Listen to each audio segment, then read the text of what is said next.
আসসালামু আলাইকুম ওয়া রাহমাতুল্লাহি ওয়া বারাকাতুহু। রমজান মাস অতি বরকতপূর্ণ মাস। এই মাসে আপনি আল্লাহকে রাজি করিয়ে জান্নাত নিতে পারবেন। আর এই মাসে কতগুলি মানুষ গুনাহ করে তার গুনাহর কারণে সে জাহান্নামে যেতে পারে।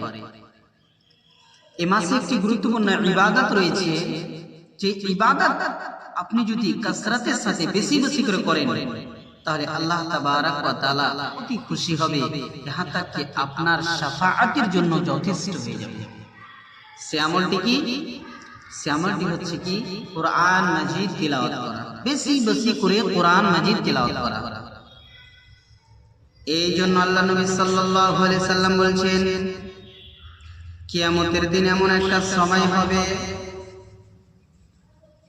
কিয়ামতের দিন এমন একটা সময় হবে যেখানে মা কোনোদিন কাজে আসবে না, বাবা কোনোদিন কাজে আসবে না, ভাই কোনোদিন কাজে আসবে না, গ্রামবাসী কোনোদিন কাজে আসবে না। সেই দিন আপনাকে এক নেকির জন্য কত আপনি পস্তাবেন, কিন্তু এক নেকিও কেউ দেওয়ার জন্য রাজি হবে না। এই কোরআনকে আপনি যদি পড়ে থাকেন, এই কোরআনকে যদি আপনি তিলাওয়াত করে থাকেন, এই কোরআনকে বেশি বেশি করে যদি আপনি পড়ে থাকেন, আমার নবী বিশ্ব নবী সাল্লাল্লাহু আলাইহি ওয়াসাল্লাম বলছেন, কিয়ামতের দিন এই কোরআন দাঁড় হয়ে যাবে, এই কোরআন দাঁড় হয়ে যাবে আল্লাহর কাছে সিফারিশ করার জন্য। আল্লাহকে বলবে, আল্লাহ গো, এই তোমার বান্দা কোনদিন জীবনে রাত্রে পরিপূর্ণভাবে নিদ হয়নি, তার ঘুমকে হারাম করে, তার ঘুমকে হারাম করে, তার নিদ্রাকে হারাম করে আল্লাহ গো আমাকে পড়েছে, আমাকে শোনার জন্য সময় দিয়েছে, আমাকে বুঝার জন্য সময় দিয়েছে গো আল্লাহ। আল্লাহ এই বান্দাকে তুমি আল্লাহ গো ক্ষমা করে দাও। আল্লাহ তাবারক ওয়া তাআলা বলবেন, আল্লাহ তাবারক ওয়া তাআলা তখন সেই বান্দাকে ক্ষমা করে দেওয়া হবে যখন কোরআন আল্লাহর সামনে বলবে কি, তোমার এই বান্দা নিজেকে কষ্টতে রেখে আমাকে বেশি বেশি করে তিলাওয়াত করেছেন। তাহলে এই মাস, রোজার মাসে যত বেশি কোরআন তেলাওয়াত করানো হবে, আল্লাহ তোমার জীবনকে অতি পরিপূর্ণ করে দিবে, তোমার জীবনের কষ্টকে দূর করে দিবে, তোমার জীবনের সমস্ত সমস্যাগুলিকে আমার আল্লাহ দূর করে দিবে। এই কোরআন থেকে দূরে এই মানুষ আজকে কোরআন থেকে এত দূরে আছে গো, রোজার মাসে কোরআনকে একবার খুলে দেখে না। বছর শেষ হয়ে যায়, মাসের মাস শেষ হয়ে যায়, কিন্তু কোরআন পড়ার কোনো খবর নেই। তাহলে যদি আপনি কোরআনের সিফারিশ চান, আপনার জন্য এই কোরআন যদি দরখাস্ত করাতে চান, তাহলে এই মাসে বেশি বেশি করে কোরআন তেলাওয়াত করেন।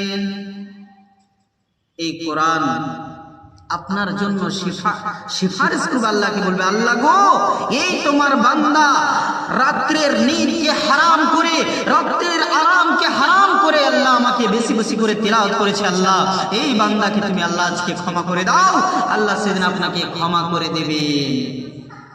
আর রোজাদার কি বলবেন? এবার রোজা কি বলবেন? আল্লাহ তাবারক ওয়া তাআলাকে, আল্লাহ তাবারক ওয়া তাআলাকে এই রোজা বলবে, আল্লাহ গো, এই তোমার বান্দা, আল্লাহ গো, এই তোমার বান্দা সারা দিন হালাল খাবার গুলিকে আল্লাহ না খেয়ে তার খালি পেটে থেকেছে গো আল্লাহ। আল্লাহ তুমি এই বান্দাকে ক্ষমা করে দাও, এই বান্দাকে জান্নাতে দিয়ে দাও। আল্লাহ গো, এই তোমার বান্দা সারা দিন না খেয়ে থেকে তোমার হুকুম পালন করেছে।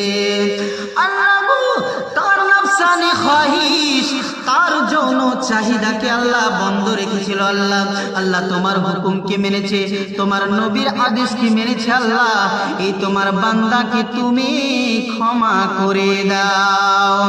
আল্লাহ এত দয়ালু, আল্লাহ এত দয়ালু। এই কষ্টর পরিবর্তনে আল্লাহ বলবে, ওরে আমি যারে যায় বান্দাকে জান্নাত দিয়ে দিলাম। এত কষ্টের পরে এই রোজা রেখে যদি আপনি আল্লাহকে রাজি না করাতে পারেন, তাহলে কিয়ামতের দিন কোনো লাভ হবে না। এই রোজা আপনার জন্য সিফারিশ করার জন্য কিয়ামতের দিন আল্লাহর সঙ্গে কথা বলবে।